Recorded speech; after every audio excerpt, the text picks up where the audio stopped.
Today we're going to learn about a stretch for a lesser known hip flexor muscle. When you think about your hip flexors, we think of a whole group of muscles on the front of each hip. Now this muscle is known as your iliacus. You may not have heard of that one before, but it's a very important muscle when it comes to not only flexing your hip, as its name suggests, but also stability of your whole hip as well as your sacroiliac joint. Now if you're a runner and you've ever struggled with tightness in the front of your hips, then this exercise will be helpful for you.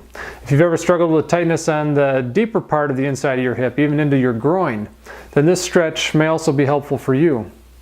And if you have ever struggled with pain in your sacroiliac joint, which is around your tailbone, between the right and left sides of your tailbone, then this stretch very easily could be of benefit to you, just because of where the muscle runs on the inside of the pelvis. So in order to do that stretch, what you're going to do is get down on one knee, and you're going to take the foot and walk it out to the side of the knee that you're kneeling on.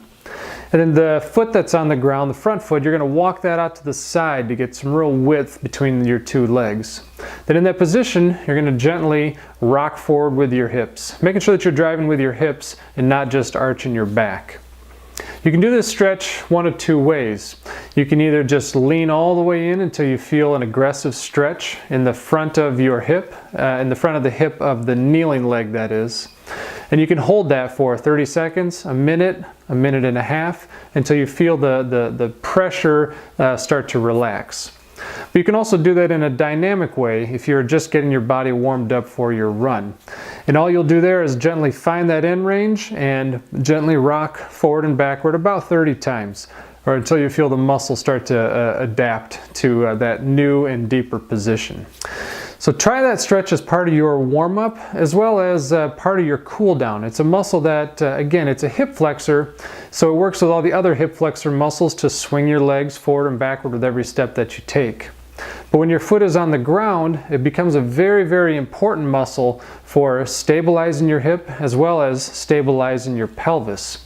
And if any of you ever experience pain in the SI joint or the sacroiliac joint, as well as up into the lower part of your back, then there's a good chance that this muscle is misbehaving for you.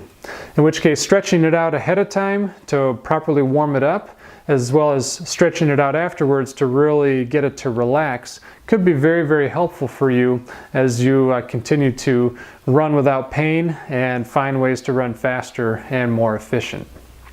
So thank you for watching today's video. Hopefully you find that stretch very, very helpful. I know I do. Please subscribe to the blog if you have not already by going to RunPhys.com and finding the little box that has the subscription information there. Also check out the Facebook page for live videos where we go more in depth with these stretches as well as other pertinent topics. That's a great opportunity to ask questions and get some direct interaction, so please check that out. Also share this with a friend. If you know a friend or a running buddy that would benefit from learning a new stretch for a lesser known muscle, then please share this with them in whatever way you find convenient. So again, thank you for watching, and run fast, friends.